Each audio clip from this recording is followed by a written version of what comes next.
What's up, everybody? It's your boy Sports Stat Seth, and actually not Sports Stat Seth. I got two accounts, and so I got it a little bit mixed up. But thank you for joining me tonight, and thank you for being a part and kicking it with me tonight. And I know that it's a little late, but and I give an opportunity for you to come in, or maybe you can actually catch the recording. So, but we are definitely happy that you. Whenever you do get a chance to check it out, we're happy that you are taking time out of your schedule to be with us. So, and it's Happy Monday. You made it through another Monday, so give yourself a round of applause. Let's go. Yeah, yeah, absolutely. So we got a wonderful show lined up for you today, and we're gonna talk all about it today. But first things first, make sure you subscribe to the channel. I got a new YouTube channel, y'all, and it's my name, Cephas Harris, whatnot. I'm branding myself a little bit different this year, and I actually launched a book last year called "The Path to Manhood: A Boy's Journey, Transforming Trauma," and it's been a wonderful blessing to a lot of people.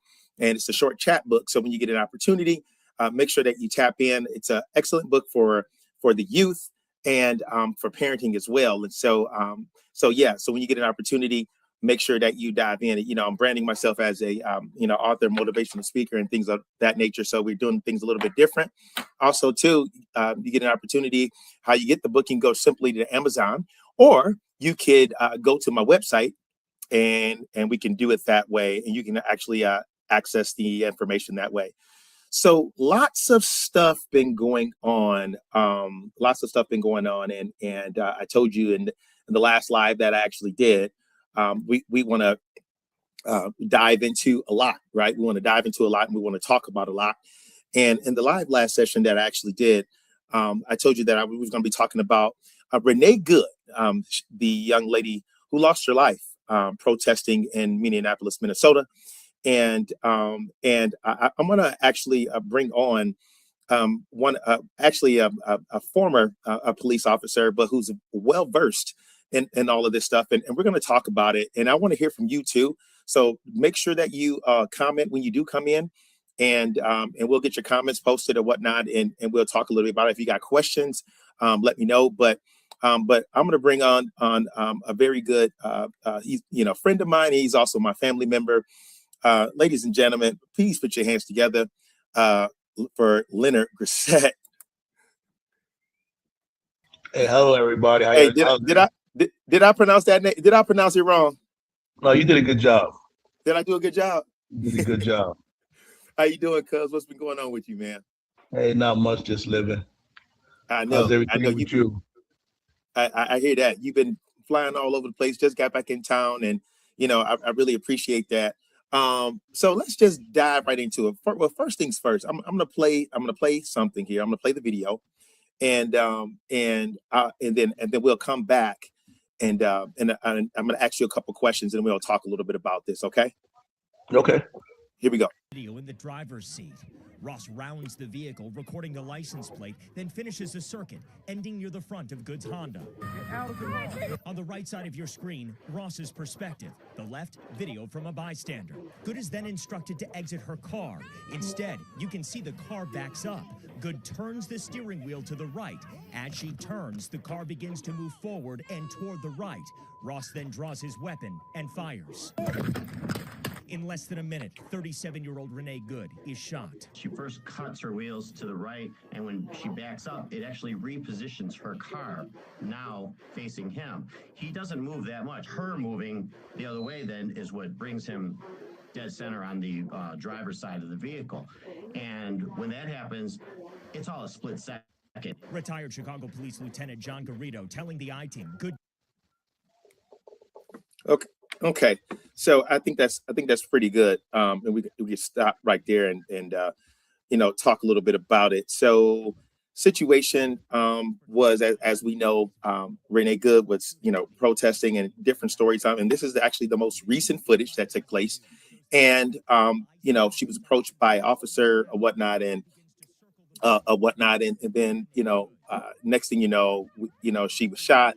and running into a parked vehicle and all that good stuff. And so it's really unfortunate that this actually occurred. And this is actually going on in our country right now, and it's just a really really sad time, and things like that. But before we get your perspective on this, Leonard, talk a little bit about your history. Tell the people that's joining us now, and that's going to be joining us later, or maybe looking at the recording at a different time. Tell them a little bit about your history with law enforcement. Well, I'm a retired police officer from the Hartford, Connecticut Police Department. Yeah. I worked there for 21 years as a patrolman. So, and other various positions too within the department. But we are patrolmen. That's what you start off with, and that's what you know your best. That's what you know best in most cases. Right, right. So okay, and so so you're well versed in patrol and things of that nature, and so a lot of people have comments on this stuff, and a lot of people were saying that well, me personally, I like to listen to the information, the news coming from the left and the right, just so Yeah. that I can get the different perspective, or whatnot. But you have, obviously the right is saying that Renee Good was using her vehicle as a weapon. What's your take on that, and what's your take on this whole thing? Well, for starters, I always tell people I'm never try to be a Monday morning quarterback. Sometimes you have to be there to see it. But my perspective, true perspective, is as a police officer, I felt the same way. Even if he got in front of that car, I would never use myself. I would never get in front of something that can definitely kill me like that right there. A motor vehicle is a deadly weapon if used that way. Right. So, and as a police officer, I would never put myself in that situation where I would have to get in front of one. So that I would have to worry about being hit. Right. So that start off, and the situation was, my perspective is always, is the crime, whatever that person's doing, is it warrant for violence? If they just trying to get away from whatever it may be, just get the license plate, and you can get them later on. Right. In those cases, I mean, it'd be different if she had committed a serious crime, like a true police involved shooting or assault, things of that nature. You'd be like, okay, yeah, we got to stop this individual. But just to protest, you just want to get away from that. Sometimes you gotta let them go, and you'll get them. If you have to catch them again, you have to catch them again, or do a warrant. Right. Wow. So when it comes down to law enforcement and the training and things of that nature, you said you would never put yourself in a situation to be in front of a vehicle, correct? Yes, unless I really have to. Like I said, if it was a deadly crime or something very very serious, yes, but not for protest. I would never do that. Because one thing, like I said, I always ask people, would you put yourself in front of a raging rhino? Right. What else? And a vehicle is almost, I mean, a rhino is actually bigger than a vehicle, but it's not much bigger. Right. What else is wrong? What else is wrong with the video? What else didn't sit right with you? Like, what was the first thing that came to your mind when you saw this? I won't lie. I didn't study the vehicles, the video. So the little bit I did see was, as long as to me, as long as I have an avenue for escape myself, I can always get out the way. So I wouldn't have fire, I can just get out the way. Right. I mean, if we were in the alley and there was nowhere to go, then you have to go home that night. So you would have to do it then. But there's an avenue to escape right there. Just get out the way. Right. And so, and I agree with that 100%. And it looks like, the officer, purposely put himself actually in front of the vehicle. And then, as we know, it looks like to me that Renee Good was turning her car, her vehicle. She was actually turning the wheel to escape. And then you hear the individual saying, drive off. And so she was turning her and you could see the wheels actually turning as well away from where the officer was actually standing. But as she was pulling off, he then fired the shot. Was the shot justified? Once again, like I said, that's something that has to be truly investigated. You got to see all different angles of it. From one angle, it may not look, but if you look at it differently, it may be. But once again, like I said, it's the first thing you probably should have said, okay, you know what? I didn't do anything wrong. I'm willing to stop because, technically you can't arrest me for voicing my opinion. She didn't do anything Right. wrong, so she probably should have stopped. Right. But Right. due to the fact some people have fear of that right there. I don't know what's going on. I don't know what other things is going on in her background. So I don't know why she wouldn't have stopped. But when she didn't stop, like I said, once again, I don't think he had to, because he could have easily stepped away. But Right. if he was dead, if he couldn't get out the way, I mean, he probably could have. But you Right. got to realize with him firing, that wouldn't necessarily mean that she wouldn't have still hit him. So just because I shoot you, and you see the car kept going, so she could have Right. easily hit him still. So right True. there, she really, I don't think she was trying to hit him. I think she was really trying to get away. Right. And that's how I took it too. And that's what it appears too. And, but when I look at it in the situation too, I agree with everything that you're saying, but my thought process is that you didn't have to shoot her. You know what I mean? Like you didn't have to shoot her. Why not just shoot maybe the tires, you know what I'm saying? Or something like that to keep her from getting away. Well, a lot of that stuff is TV made for TV, shooting at tires. I hear all the time, why didn't you shoot him in the hand? Well, how hard that is. Wow. Shooting at a tire is hard, because now if you shoot at a tire, now you got to realize you got to recognize your back stops and all that, because if you try to hit that tire, and if you hit that tire, let's say if it hits the ground first, that thing can ricochet, hit someone else, or you can Right. miss the tire and hit anybody else. So that's not as easy as it sounds. Right. If anything, you should say, why didn't they have what they call stop sticks to throw in front of the tire and make the tire go flat? I don't know, a lot of times you see police officers on motor vehicle stops, and they might have like a stick looking thing that with them in their hand. You could put Right. that in the tire, and it actually it's like a needles inside of it, or long metal sharp objects that will puncture the tire and make it go flat. You could have Right. had one of those. That's better than trying to shoot a tire. I wouldn't recommend anybody trying to shoot a tire Right. on a motor vehicle. Yeah, and that makes sense, and I totally get that, But now from a legal, from a law office, a law enforcement perspective, was it justified? Is it, are officers actually allowed to fire their weapon like in the public like that? Especially if they, if they weren't being fired upon. Every department has different rules. Every department from this country has Wow. different rules. Wow. So you would have to go by that department's protocols. In most cases, it depends on the situation. So in some situations, you have to fire in public, Right. sometimes to stop a threat. So let's say now, for instance, and I know it's going to change a little bit, but let's say if that was someone with a knife stabbing people, sometimes you might have to. Right. I didn't say gun because you had to mention that already, but a knife, or let's say they had a long metal rod swinging it at people. Sometimes you have to stop the threat that way. Now, and in that situation, they have a weapon, but what's basically being said is that, that Renee Good was using her vehicle, as a weapon, and I just don't see it in this instance, in this video, and even the video prior to that. It's really unfortunate that this took place, and and I've been, as I stated before, I've been listening, from both sides or whatnot, and one of the things that that stuck out to me is that nobody, I understand that, some people, especially people that are on the right in a position, they're gonna support their leaders and things of that nature, but nobody deserves to die. No one does. No one does. It's a sad situation.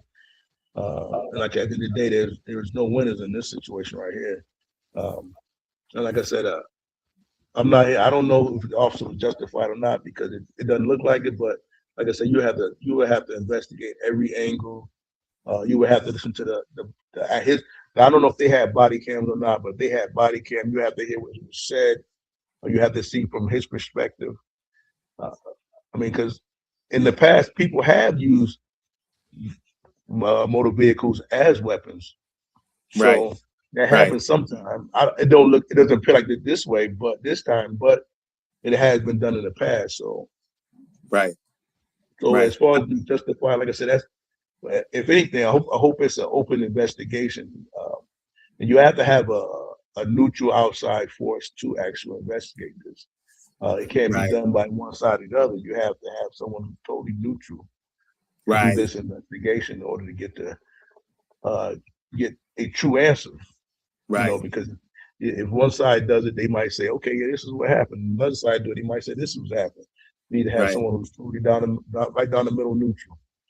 That's a great point. Talking with Leonard Grissett, and he's a retired a police officer, well versed in patrol, and he knows that more than anything, as he stated, 21 years with law enforcement, and just breaking down the video, just getting his perspective and things of that nature on what happened to Renee Good. Our condolences to her family, and and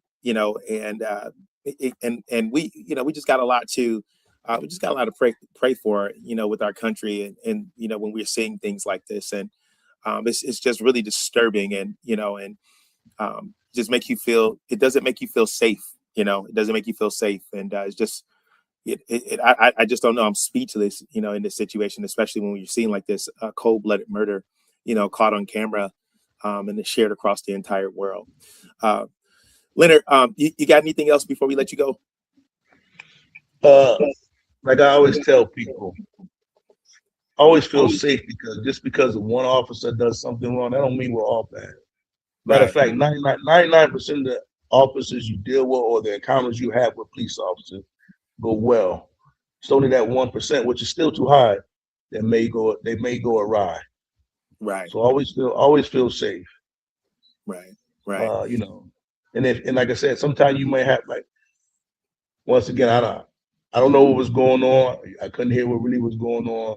I mean, it's truly what was going on. Her best bet may have been, okay, I'm just gonna go ahead and get out of this car right here. Right. Because if she Right. had, worst case scenario, she may have gone to jail. I don't know if that was an arrestable offense, but she may have gone to jail, but she'll be alive today. Absolutely. And, You definitely want to encourage peaceful protesting. That's Yeah. it. Peaceful protest. The worst case scenario, you might get a breach of peace and then probably get thrown out because it probably is not really valid, because everyone's entitled. I mean, you're entitled to protest as long Right. as you remain peaceful with it. Right. So Right. that's what I And yeah, and it's, at the end of the day, it's about being able to go home at night and be go with your home to your family. family. Go home Yeah. to your family on both Yes, sir. sides because the officer wants to go home to his family also. Absolutely. So Absolutely. Yes, sir. Yes, sir. Well, we appreciate your time, Leonard. Thank you so much, man. For jumping off the plane and jumping into the live and talking to us a little bit. And I really appreciate it. And definitely just be on standby, again at another time, because I will definitely send another invite to you and bring you back on the show. But hopefully is in under better circumstances than this stuff. But we definitely appreciate your time, man. Thank you so much. no problem. My pleasure. Yes, sir. Okay, ladies and gentlemen, Leonard Grissett, and once again, retired police officer, worked on law enforcement for 21 years, and he was just giving his perspective on that. And once again, nobody deserves to die, right? And our condolences to Renee Good family. She was a mother, and it was just really sad to see that happening. And we just got a lot to pray for the country and where we are right now. And remember, if you're going to protest, be very strategic and be smart when you're doing it. Peaceful protesting. One of the things is that I was watching an interview, and one of the questions that was asked to the person that's in charge of the security for our country, and it was stated that, during the insurrection of the Capitol, should those individuals, did the police or law enforcement have a right to, at that point, fire, weapons at that point, because, they felt threatened and things of that nature. And some of the things that they were doing, the citizens were doing to the Capitol. And as we saw, in past videos and things like that. So, but no one, in that situation, we didn't hear of anything like this that took place. And so it's a little bit different. And but we got a lot to pray for. Moving right along. We can talk about. I told you guys that we were going to talk a little bit more about it, but next up, I want to bring up, one of my favorite gospel singers, actually, Pastor Donnie McClurkin, and who I admire, and I still do admire. Is great music. He's delivered great music throughout the years, and but unfortunately, he's recently some news came out against him, and was a sex allegation or whatnot. Grammy winning gospel singer Donnie McClurkin has been sued by a man who claims the Perfecting Faith Church founder and senior pastor assaulted him for years. Giuseppe Carletto alleges McClurkin, best known for the songs "Stand" and "We Fall Down," was initially a mentor figure to him, but eventually started assaulting him in years-long pattern. All right. According to lawsuit filed on January 2nd in the New York County Supreme Court, reviewed by USA Today on January the 5th. Carletto was 21 years old when he first met McClurkin at his Long Island church in August 2003. According to the lawsuit, during their meeting, Carletto says that the pastor assured him that McClurkin would help deliver him from homosexuality. Later, as McClurkin personal assistant, Carletto and the pastor held Pray the Gay Away spiritual sessions in which McClurkin allegedly groped Carletto's genitals without consent, according to the suit. Okay. Carletto claims McClurkin coerced him into further unwanted sexual acts from 2007 to as recently as 2015, despite Carletto confiding in the church staff members about the alleged abuse. No action was taken. The lawsuit states, according to Carletto's, McClurkin was coerced him into sexual activity in hotel rooms. And year after Carletto resigned from the church in 2008, McClurkin allegedly tracked down his location and assaulted him twice. Carletto attempted to quit on multiple occasions, but was denied, according to the suit. With McClurkin allegedly coercing him to stay by telling Carletto his deliverance and purpose was tied to the pastor. And so in the lengthy social media post early Wednesday, January 7th, pastor called Carletto's allegations profane as well as untrue. Okay. So, so this is the situation with, Pastor Donnie McClurkin, and like I said, it's a lot to cover, a lot to actually pray for, and obviously we know the how much he has contributed to the gospel industry, but this is just unfortunate when something comes out like that can taint a person's work or whatnot, because a lot of people focus on the negative more so than the actual positive, right? But we know that he's been a tremendous blessing to the gospel industry. And but my take on this is that obviously he's innocent until he's proven guilty. So I'm not sure, what's happening, but I do know that there's some legal things that are taking place on the back end, and so it'll be proven or whatnot. But he's innocent until he's proven guilty. Donnie McClurkin has done a lot, in gospel, and actually, he's doing, he's a pastor right now, and and he's doing a wonderful, wonderful job. And what I like about, his story and his testimony is that he was upfront with us, from the beginning. It wasn't a situation where, this is something that we found, something that we found out about, but he let us know that, about his challenges, about his abuse that he experienced in his life and things of that nature, and his challenges and what he had to overcome, sexually, talking about his sex life and stuff like that. He was very open about that. And in fact, he released a book. And so, you know, it's so and I'm glad that he was open, like that. And so that's one thing I appreciate about Pastor Donnie McClurkin. And he's been able to keep his nose clean for a very, very long time, but he's not perfect. He's not perfect. And a lot of times too, a lot of it we got to remember that a lot of this stuff we wouldn't know about if it wasn't for the technology being the way that it is today. With technology, you can touch touch everyone, you can touch anybody, in the entire world or whatnot, and and information travels, right?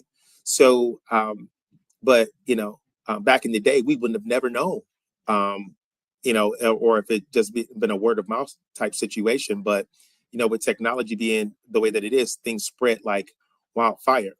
But I think that, and it's been a lot of news and a lot of things happening with our spiritual leaders, and which is why, there's a lot to pray for, guys, and, I know back in the day that we thought leaders were invincible, right? I know we thought that they were without sin, especially the way some of them preach from the pulpit, condemning, lustful acts and stuff like that.